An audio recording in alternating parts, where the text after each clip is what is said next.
Hello and welcome, my friends. And I don't know why that is, why I am teeny tiny over there, but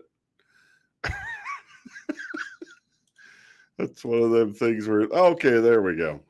That was a way to start the show.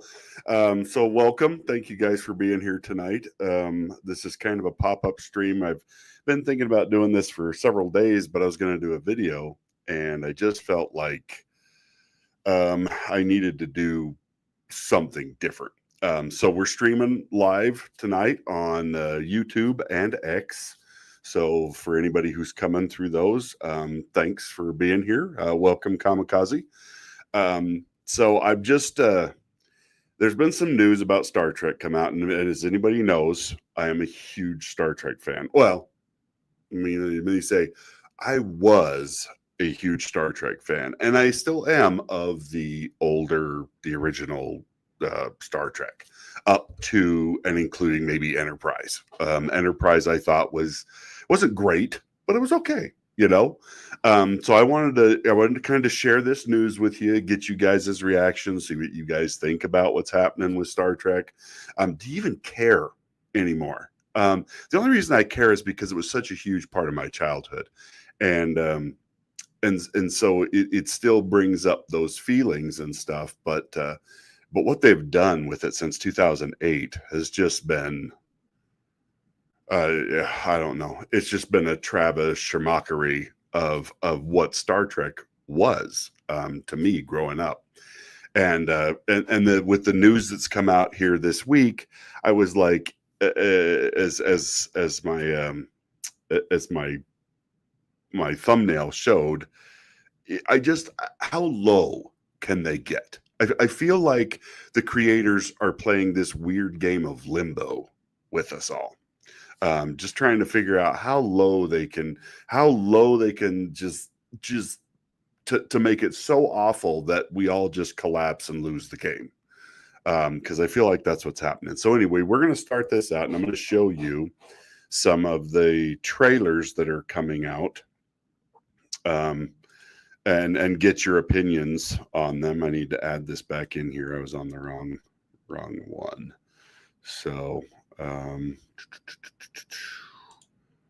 nope, that's not it.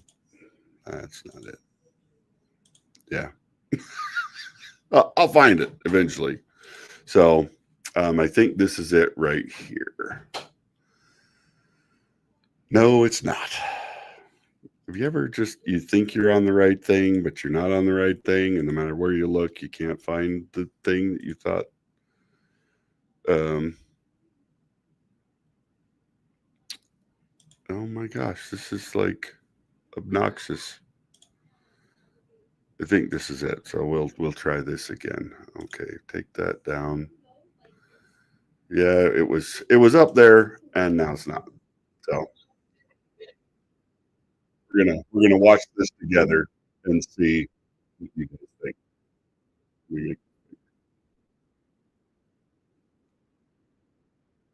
All right, hang on. It's not playing. Son of a biscuit. It's gonna be one of those nights. It's gonna be one of those nights where everything goes wrong as I'm trying to stream on here, because that's the way. Just my diary. There we go. All right, let's try this again. So let me know if you guys can hear this. Okay, we're gonna restart it because it wasn't playing the right freaking thing. So this is what we can look forward to with this season of Strange New Worlds.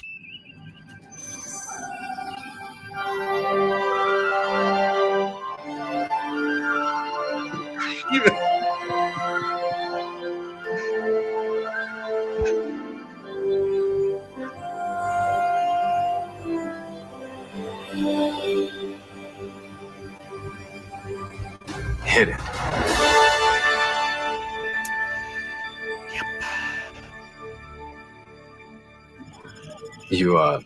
You heard me say hit it, right? Spock? Anyone? Did you go to season 4 without me? I wish. So that's what I saw today that just got me absolutely livid, upset. I don't know what happened um, to the Star Trek franchise. That this is where we are with it.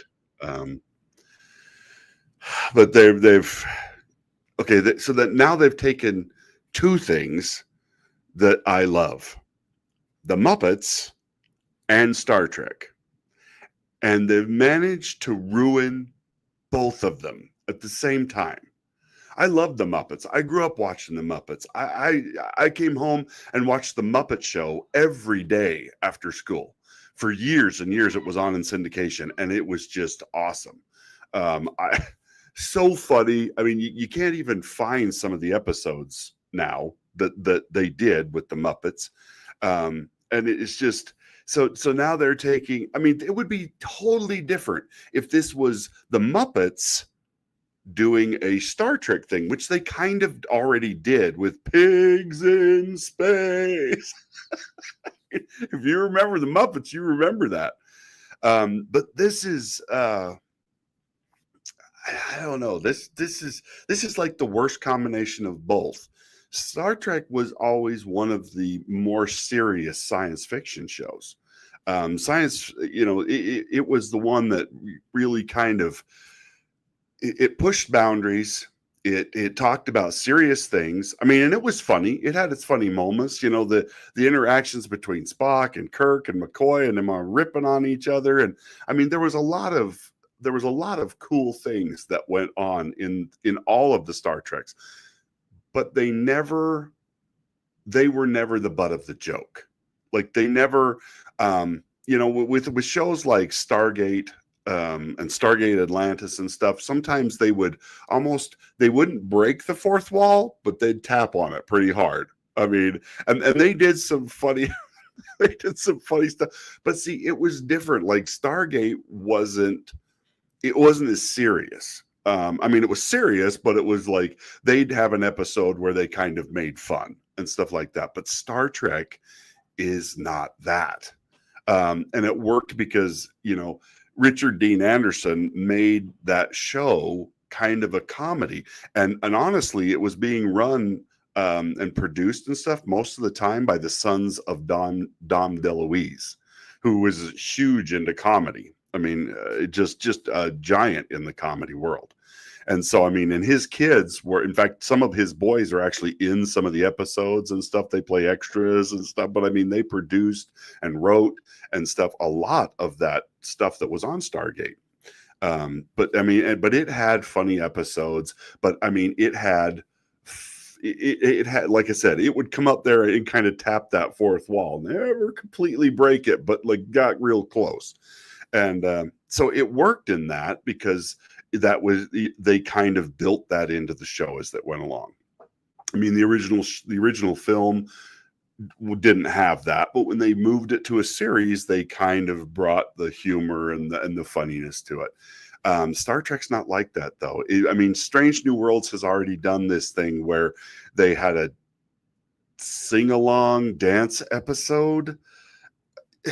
Oh, and I mean, the whole thing, it just, I mean, yeah, you just end up feeling like when you see these trailers and you see this stuff coming out, you just like, Oh shit.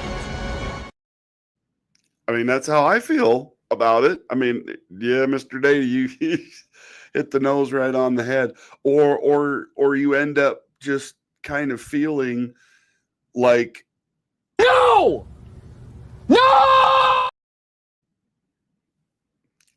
and it's constant every time with so many things that I love and that were important to me and that helped shape me into the person that I am and stuff. This is what you get. This is what you get from Hollywood now. Like nothing is sacred. Nothing can't be ruined or trashed. And I mean, since Secret Hideout and Bad Robot reboot, whatever, has taken this over, it has gone downhill. Like I mean, and I remember I watched a panel where it was kind of the next generation crew talking, And they were talking about how, like, with this new group of people that's running Star Trek, they get to do jokey things and funny things that they never got to do when that show was running, like when Deep Space Nine was on, when Voyager was on. Like, there was a very rigid, like, they had a very rigid structure for what was Star Trek and what wasn't Star Trek. And I liked it that way because, there's a place for humor, but it's like, with Star Trek, it needs to be in the show, not making fun of the show. And see, I'm not one of those guys who can't laugh at things that I care about. One of the greatest spoof films of all time was Galaxy Quest, which is absolutely a complete a knockoff joke about Star Trek. Some of it was actually like lived experiences of the characters. Dr. Lazarus, who's basically Spock, and then you've got Tim Allen playing, the Captain Kirk character. But see, that's where that belongs. Like, it's one thing to do a parody of something, but it's another thing to become the parody of yourself. That's what Star Trek is now. I mean, it's just a joke. I mean, of itself, it's joking on itself. It's not even decent, good entertainment anymore. It's just, and I refuse to watch any of it anymore. Since Discovery, I'm just like, I'm out. I won't watch it. I won't look at it. I don't care. I've seen clips of it, usually because it pops up on Facebook in my feed or on YouTube, and little clips or whatever. And that's one thing. I'm like, okay, whatever. But I don't have any interest in giving them viewership. And which is sad, because maybe there's elements or things, and I mean, the crew that they found for Strange New Worlds, I thought Anson Mount was actually a pretty good call for Christopher Pike. But I was just like, I know what they're going to do with it. They're just going to trash everything. They're not going to stay true to the lore. They're not going to, I mean, because they can't. They cannot do it. They want to trash and make a joke out of everything. Everything that shouldn't be a joke, they've made a joke. And so we got one more thing we're going to look at here. Hopefully it doesn't take me 20 minutes to actually get the right screen up on this one. So we are going to look at the trailer for the new series that's coming out from Star Trek, because, ruining two things at once wasn't enough. Or one thing, wasn't enough. I guess two things, Muppets and Star Trek. Yeah. So anyway, so we're going to watch this, and then I may pause it and talk about it as we're going through, so that they don't knock my stream off the air or copyright claim me, because, they're evil like that. So this is the new show that's coming. And so, when I see Paramount Plus, I think, I used to think Paramount was one of the greatest. I thought they were one of the best studios. When I was growing up, most of the films that I liked were from Paramount. Boy, is that not the case anymore. we begin.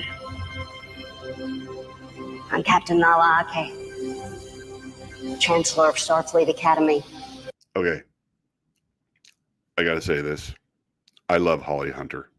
Okay. I loved her in Always. I love Holly Hunter. She is a great actress, but she does not fit this role. She is like this big captain. She's over Starfleet Academy, or that's the way they kind of make this look. Like, nothing is very clear in this trailer. You're not sure where you are in time. You're not sure what's going on. I am assuming this is basically past all of the Star Trek that we've currently gotten. I think we're past Next Gen. I think we're past Deep Space Nine. Because and then I'll tell you why as we go along here, because there's some races that show up in this that I'm just like, okay, no. So, like I said, I love Holly Hunter, but talk about miscast in this role. not in, like, she may have been good at something else in this, but as being like in charge of Starfleet, no. We're all the first Academy class to return to our campus in San Francisco after more than 120 years. So I don't understand that line. You're the first class to return to Starfleet Academy after 120 years. Where the whole class gets sucked through a time for maybe I'm missing something, because this is based on something that happened in the new shows, which would mean I wouldn't understand. And here's a member berry for you, the James Kirk Pavilion. I'm just like, yeah, well, you've kind of ruined James T. Kirk. Just go watch the 2008 movies. Yeah. But let's carry on here. Some of you are here for your families, some for yourselves. Together, you are the best and the brightest from across the galaxy. A tapestry that is Starfleet. You will Okay, so we're being warned in 2026, this is going to be something horrible that's going to happen to all of us. learn the skills that shaped our greatest officers. Like them, we'll ask you to give more of yourselves. Then you know you They brought back the Doctor from Voyager, which is that I love Robert Picardo. I think he is amazing actor. I like him very much, but they just keep bringing back old characters like in Picard and stuff like that, and then basically abusing and misusing them to ruin their legacy. It's just awful. had. To dream without limitations. Whatever challenges came before today led you to this moment. You here now. So I don't know if you guys caught that, but there's kind of a silhouette, and it's talking about the prophets. And you only catch it for a second, so I haven't even been able to read the whole thing yet. Yes, Discount Wharf. Hey, we found another black guy that we can stick in Klingon makeup and make him look. But see, if you go watch Discovery, that's not what Klingons are supposed to look like now. They're supposed to be Klingworks, like from Lord of the Rings. Like something happened to them and they made them look weird. I don't understand. But yeah, so apparently they're gonna. I don't know if they're gonna try and stick something in with Captain Sisko. There's kind of that element in the background where it's something about the prophets, and then you kind of see the silhouette of Sisko. And so I'm just like, great, another character they're gonna shit on. You weave together the future.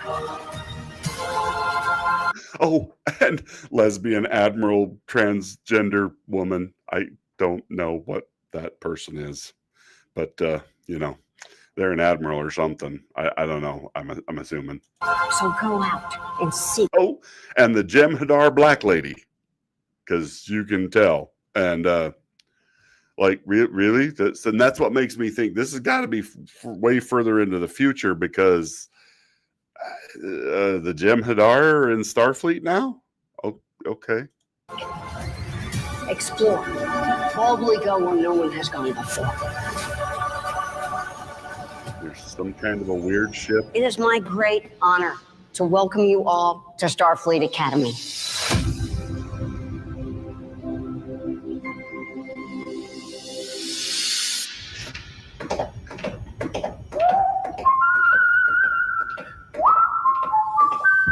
And now they're making fun of the theme from Star Trek, and I'm assuming those are the bad guys.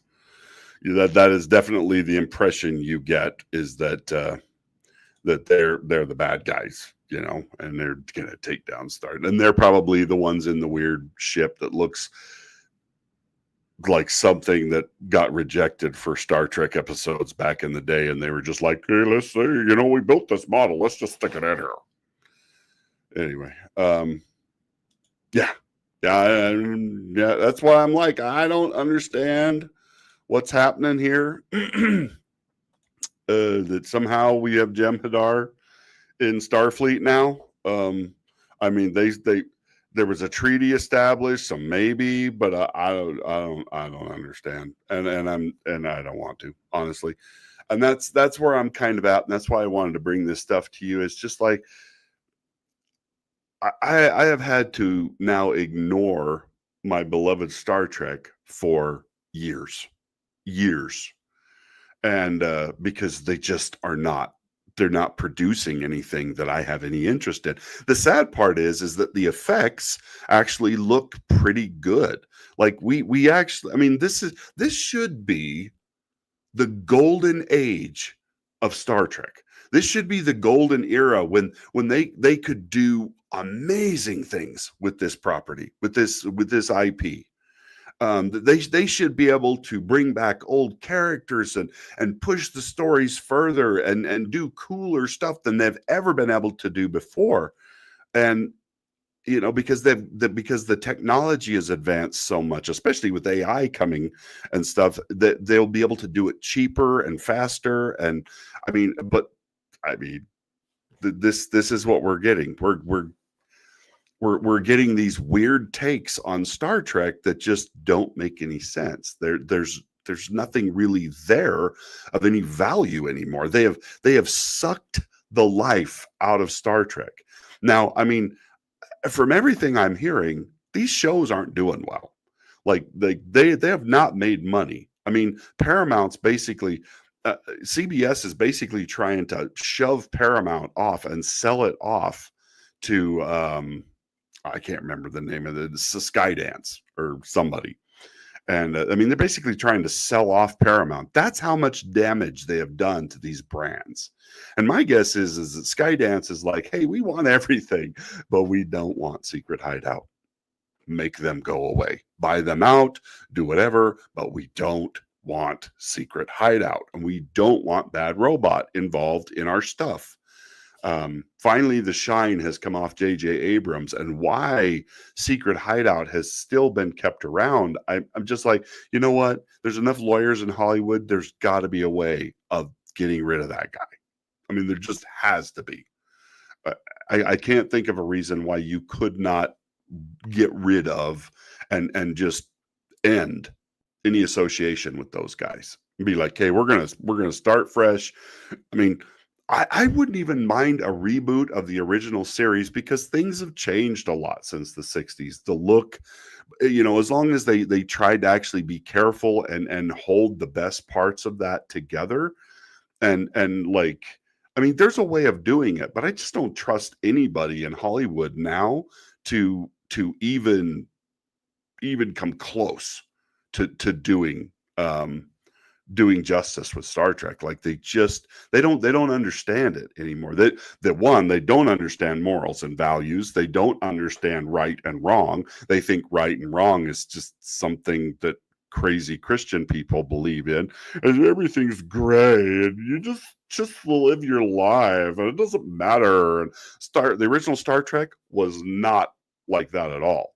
The original Star Trek was very based on morals and true things and beliefs. I mean, and you know, up through Next Generation, Deep Space Nine, I mean, Voyager, all of them really stayed true. I mean, with Voyager, you started to see a change where there's an episode where Janeway actually shits all over the original crew, and she's like, all of them would have been thrown out of Starfleet now if they did that. And I'm just like, lady, like it's that generational thing where progress has been made, things have gotten better, and then the people who come after those struggles look back and go, well, I would have never done that.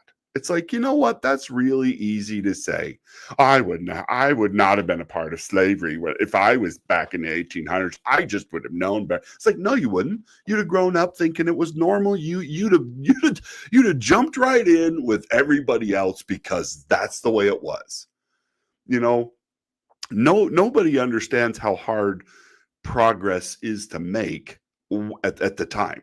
I mean, it's like because you've got to change loads of people's minds. You've got to make things better. I mean, even into the 60s, like the first interracial kiss on network television was on Star Trek between Captain Kirk and Uhura. And I mean, and that was not that long ago. So it just kills me when younger generations are like, "No, I wouldn't have done that." It's like, yes, you would have. You absolutely would have. And hey, Adega, I'm not sure what you're saying yeah to, but thanks for popping in. You might have to be more specific. But no, I don't know why this we cannot get past this to where we can get, I mean, Star Trek, Star Wars, all of them, all of the great IPs from when I was growing up. I mean, before too long, you're not going to be able, I mean, you're going to be able to buy them for like $50 because they have been so screwed up. They have been so bastardized by Hollywood and by people who did not understand what it took to create that kind of a movie. I mean, Star Wars, it was like, it's huge. It was huge. I mean, and it spanned generations. My dad loved Star Wars and took us to see it at the drive-in. I've told this story before, but it's like, and the line was so long to get into the drive-in. We actually had to leave, come back the next night, and arrive like 2 hours earlier than we had, and we were already early just so that we could get in to see Star Wars. That's how big that was. Hey, Marauder TDL. See, he says, I stopped watching Star Trek after the first episode of Discovery. Yep. Picard season 3. You did better on Picard than me, because I actually tried to give that a chance. I'm like, this is the next gen crew. Maybe this is going to be good. I watched the first one and I was like, okay, I'm out. I'm done. But yeah, then they made it clear that Legacy wouldn't happen. I walked away again. Yeah. See, and it's just, Legacy, it's just like with the last season of Picard, I actually heard it was pretty good. But I won't go watch it because I'm just like, I just can't force myself to do that, because the first 2 seasons were just everything I heard. And from the little bit I saw, I was just like, please God, just, yeah, I don't know if you guys have heard that supposedly there's an alien ship that's headed for Earth right now, that they've found this a great alien threat that's coming, and it's supposed to arrive next year. And I'm just like, come faster. Seriously, I'm just like, hey, if you're coming to wipe us out, you really got to speed it up, because there are days when I'm just like, I don't know how much more stupid I can take. I'm like right up to here, and I'm just like, and I'm not talking just about like entertainment, but I mean the entertainment. To me, entertainment and culture and stuff, it's the gauge for where we're at. How far have we fallen? Okay, sorry, Dave. So yeah, you're live. Yeah. No, it really is the canary in the coal mine for me. It tells me where we're at, like how bad or good things are. And I mean, it's funny. A few years ago, I felt like we were kind of in a golden age of TV when the streaming was just starting to pick up, but we were getting a lot of really good shows and stuff. And I mean, even up to a couple of years ago, we were getting shows like The Expanse. Freaking love The Expanse, especially the first 4 seasons. It was great. Once it went to Amazon, it kind of went downhill, which was crazy to me. I'm like, you've got like unlimited resources now, and I mean, the 5th season, it almost made me give up on The Expanse. But I mean, I've read those books. I love the books. They're fantastic. The show, I thought, did a really good job of, when it was under Sci-Fi Network, of really bringing out the best parts of that book. In fact, in my opinion, like the way they did it in the TV show, where the goo, basically the goo monsters and stuff like that, they actually look better in the show than the way they were described in the book, which does not happen very often. Usually it's the other way around. The book is way better. But I mean, there were elements of the show that were actually better in some ways than the books. And I've read all of those books, with the exception of some of the novellas and stuff like that. But we're just not getting. Every once in a while we get a blip on the radar. Like, I don't know if any of you guys watch Resident Alien, but that's another just phenomenal show. Just so fun. I love Alan Tudyk. He is one of my favorites. It just when he's in something, he really brings it to life. But I mean, even Alan Tudyk couldn't save this last Superman. I mean, with the robot, the lame Superman robots that were in the new Superman. I'm not giving anything away here. He does the voice of Thor, which is the main robot in that, and yeah, he couldn't couldn't help save that film. For those of you who don't know, I didn't care for that film. But I've made that pretty clear if you've watched my videos at all lately. But it's just, I wish we were getting more stuff. I wish we were seeing that renaissance that we should be seeing. But it's just, it's how I feel about a lot of things. Like we're losing some of the greatest people, some of the greatest of all time actors. You know, the James Earl Jones, the just so many great actresses and actors. We're losing them, and I think a lot of the writers who built up, and the DC Fontanas and the people who have written science fiction and really cared about it and stuck to the lore, and I mean, now it just comes in, and these people just want to take things and make them their own. They want to steal somebody else's ideas and pretend that they're great for making these, like Denise Villeneuve, like what he did with Dune. Such a great opportunity, and the visuals in the new Dune films were really good. They really were. Some of it I think was better than the 84. Some of the 84 I thought we did a little bit better. I liked the way they did that. But like with Dune, the way they changed Chani, they altered the culture of the Fremen. I'm like, what the hell are you doing? Like it's pretty clear. He wrote those books really clearly. I mean, there's a lot of description of how things worked and why they worked, and it's just like,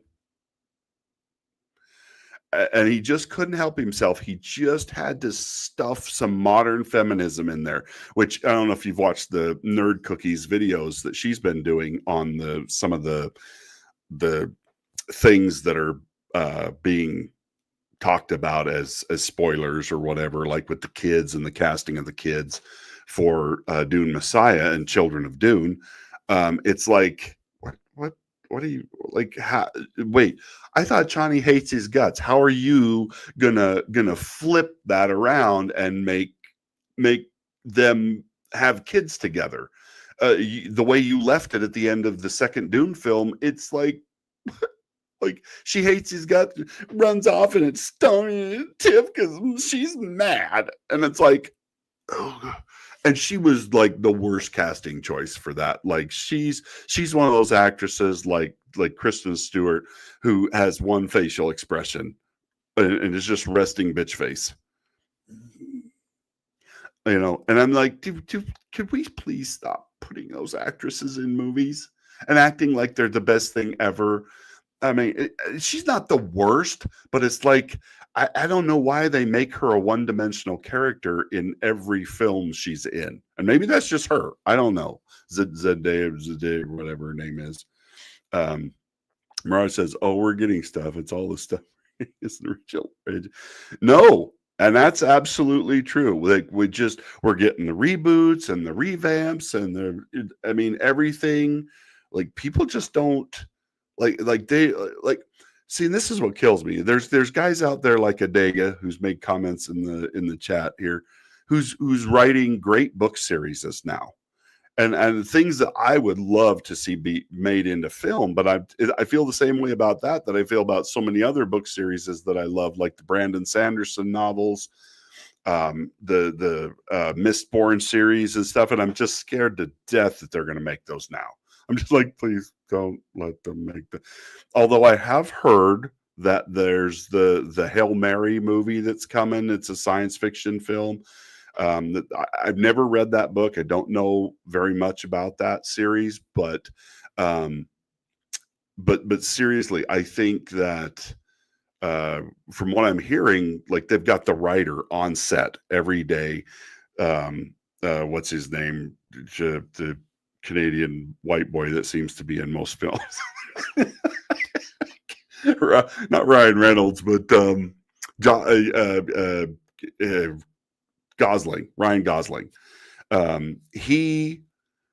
He's supposed to be in it, and he's going to the actual author every day and being like, "Hey, what was this guy thinking when he did?" And I'm just like, "Okay, maybe that film's going to turn out okay." But most of the time, those Hollywood scumbags don't do that. They sit there and go, "This is mine now, and I'm gonna do it better than the author." And it's just like, he sold like a bazillion books.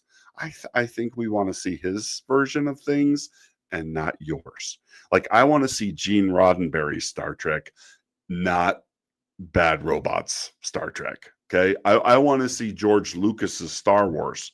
And like, even George Lucas can ruin things when he doesn't have the right people around him and stuff. And because I mean, like Empire, we would not have gotten Empire the way it is if it had just been George. But because there was a different guy directing that, he took it in some different directions and made what everybody thinks is the greatest Star Wars movie ever. I personally love the original and Return of the Jedi, but that's me. But I like Empire too. It's just, but like we would not have gotten Empire the way we did if it was up to George. So sometimes you got to have those people in there going, "No, we're going to dial back the crazy to 9 instead of 15, and we're going to make something good here." So yes, and I'm telling you what, that is one of my favorite movies of all time. I don't know how many different versions of that film I have, but I watch. As much as people crap on that, even David Lynch to this day, who hates that movie because, the studio interfered and he didn't get to actually make the cut that he wanted to. I'd tell you what, if I had a lot of money, I would pay David Lynch like $50 million to do a cut of that, his cut of that film. I would love to have seen a David Lynch cut. With no studio interference, where we actually and I've heard there's different cuts that are actually better than the released version and stuff. I can't remember what the one I hear about all the time. It's like the sand anyway. But to actually get a David Lynch cut would have been just absolutely phenomenal.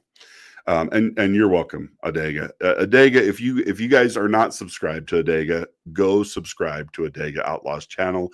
He reads books every Sunday. He reads chapters out of his books. He's just finished up, or is finishing up, I think he was saying, the last chapter of the Legends of the Trodaire. He's been reading that every week, but you can get his books on Amazon. His science fiction series is fantastic. It starts with Evolution, I believe, and then there's Children of the Directive, but they're phenomenal books. If you're looking for something good to read and latch on to, Adeg is your man. He's one of those original creators out there actually trying to make something good that isn't just stealing somebody else's ideas. His ideas are very original, and the first book of his I ever read was The Blood Witch, which is just, I love that book. And then Children of the Directive. I kind of came into that series in the middle, but phenomenal book. Children of the Directive is just great. So okay, he says there's a few chapters left. A lot of awesome, lots of violence.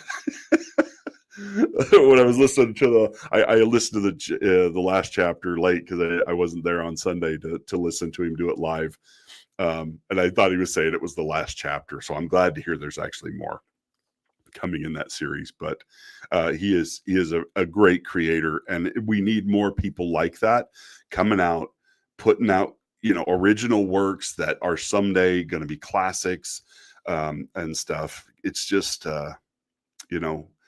that's what we need. We need people doing stuff like that, so that, because I mean, this barren wasteland of entertainment can't go on forever. Something's got to give, something's got to change. We're gonna get great stuff again at some point. At some point, people are going to get tired and they're going to go, you know what? No. I think AI is going to change a lot of things right up till it kills us all, which which might make it better, and it might just end us all. I think that's why the aliens are coming to kill us all before we can create the AI that destroys the universe. It's just because science fiction writers have been writing about the dangers of AI for ever, like forever and ever and ever, like iRobot, and I mean all of the Isaac Asimov, and I mean so many writers have tried to warn us about the dangers of AI and what happens, from Matrix to, and it's just like, and we never seem to get the memo. It's just like, no, we really, it's like trying to teach your kids why you don't drink, smoke, and do drugs, and why trying to teach them morals and good things and what they should and shouldn't do and stuff like that. And they're just like, but I want to make those mistakes for myself. And it's just like, no, you really don't. It looks like fun, but it's not. It really is not. I'm not sure what DT online. See, you're gonna have to. Maybe I'm slow tonight, but you might have to explain that a little bit more. I dare you, but I just. So I mean, this is really what I wanted to talk about tonight. Was just the disgust I feel that just when I think something has hit rock bottom, Hollywood goes, oh yeah, hold my beer. I'm going to show you how far this bottom goes, and I'm just like, no, please stop. Just don't. Like, you really, really don't have to do that. It just makes me want to go.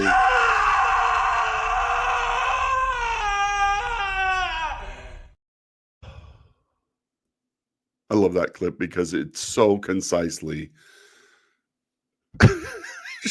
shows how I feel about most things when I go to a theater or whatever. I haven't gone to the theater in a long time because I just cannot force myself. The first time I'm going to go to the theater will probably be in October, and it'll be the first time in over a year, I think. And then that's to go see the new Tron film. I'm actually excited to see that, and I'm just praying that they don't ruin that. Just terrible. Oh, that's right. God, you think I'd remember that, but yeah. Another caution tale, but yeah. I love that movie. I remember watching that. I mean, and it's like I said, I have a great sense of humor. I don't take anything so seriously that it can't be made fun of, especially if it's in a really good, clever way. Like if this was Jim Henson's, their company, because obviously Jim's not with us anymore. But if the Muppets had come up with this idea and done a Muppets movie spoofing Star Trek, that'd be great. But to do a Muppets episode in Star Trek itself is just so disgusting. I just want to hurl. I'm just like, ugh. God, just why do you guys have to make us all just constantly feel like we just want to get shot in the face? I mean, I don't know why we have to be made to feel like that anytime new entertainment comes out. We're just like, See, I mean, Guardians of the Galaxy there's a perfect example. That's why I have the poster. I love this movie because it was such a surprise. It was such a departure and stuff. And I love, like, I see when the trailer came out, I thought this was the dumbest thing I'd ever heard of. I did not know about the Guardians of the Galaxy. I wasn't a fan at the time. I did not know anything about them and stuff like that, but it turned out to be so funny. Such a different thing, such a unique take, and all of the films have been pretty good. I mean, the first one was by far the best. The second one was okay, and the third one was okay. But like this, but see, now they think this is what we need from James Gunn all the time, and so he turns Superman into a version of this. And no, it's just like we've been talking. Like you've ruined it. You've taken that magic and you've cheapened it by making lesser versions of it. They didn't make it better and go bigger and like I said, the other movies were okay, but like they never caught that magic again. It's so rare for movie series to actually pull that off. I mean, and I'm basically done with Marvel. Fantastic Four's out, and I'm just like, because I can't take one more Pedro Pascal thing. It might, and I've heard actually that it's not bad. I've heard that they're that they're actually it's not a bad film, but it's not great either. And I'm just not giving Hollywood my money for meh. I don't want meh. I want woo. I want, man, that was good. And I have not felt that in a long time, probably since Maverick was the last time I went to the theater and actually came out just feeling like, yeah, that was good. That was worth going to see. I was worth paying the $3,000 for popcorn and stuff. Yeah, I'm just, boy, I don't know. Marauder. I hope so. Yes, that would be great because it's Henry Cavill. I want everything. I want everything Henry Cavill to succeed like gangbusters. Because he is one of the best actors out there right now that cares. He actually cares about the source material. He cares that something that things should be kept in continuity and it should be done well. And I like the fact that they're using a British person for the instead of a Dutch guy. I mean, no shade on Christopher Lambert. I thought he did a great job in that role, and having the actual Scottish guy being Sean Connery playing a Spaniard and actually an Egyptian. But it was, God, that movie is such a classic. It is the original Highlander. And that's another franchise. They just should have stopped. Like they just really should have stopped. I remember being so excited for that second film to come out, and then it came out, and I was just like, please don't ever make another one of these again. I hated those other films. But anyway, thank you guys for being here tonight. I just wanted to show you and discuss some of my frustrations about the Star Trek garbage that they continually pump out. And like I said, my only hope is that when Skydance or somebody actually buys Paramount, they really figure out what went wrong, and they go get people who know Star Trek, who did Star Trek well in the past, and then let them kind of revitalize the franchise and bring it back to life in an appropriate and good way, and have those people teach younger people how to keep that going in the future. I think these things can be saved, but not with the current crop of people that we've got in Hollywood. It's just like as we're losing all the great actors and stuff, I think we're losing a lot of the great writers. I think we're losing a lot of the great producers. I think we're losing a lot of the great film executives that I mean, we wouldn't have even had Star Trek as we have it today if it weren't for I Love Lucy, Lucille Ball.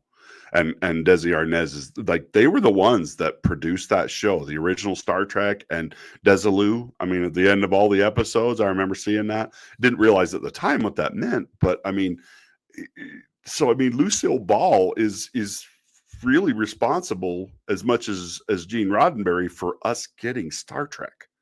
I mean, you just think about that, what a visionary that lady was to actually have stepped in and went, hey, I'll produce that. I'll bring that to the screen. Yeah, and that's true. I don't think the writers get as much of the credit, but I mean, they are. You know, those screenwriters and the people who really knew the craft and stuff. I think we're losing them right along with the actors and actresses and stuff that we're seeing disappear now. And it is really sad to me that last week was we lost Ozzy Osbourne and Hulk Hogan in 1 week. And I'm just like, okay, you got to stop. We can only take so many deaths like that. And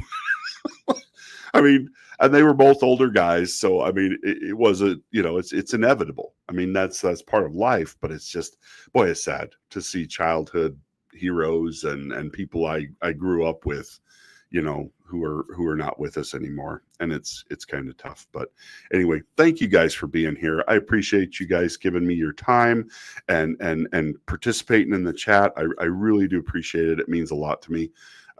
Let me know what you guys think. I've got some ideas for some future videos that I'm going to be doing. I'm home right now because I'm getting ready to go into my baling season. We're just basically waiting for the grain to get cut here in Idaho. So I'm actually off the road for a few weeks, but I'll be busy here as soon as they get cutting. But thank you guys for being here. I guess the best way to end this video is to just tell everybody, live long and prosper. That's all we can hope for is a better future, and that things get better. Because right now, currently, it is not what we're getting. Thanks for being here, and we will talk to you guys next time. Bye now.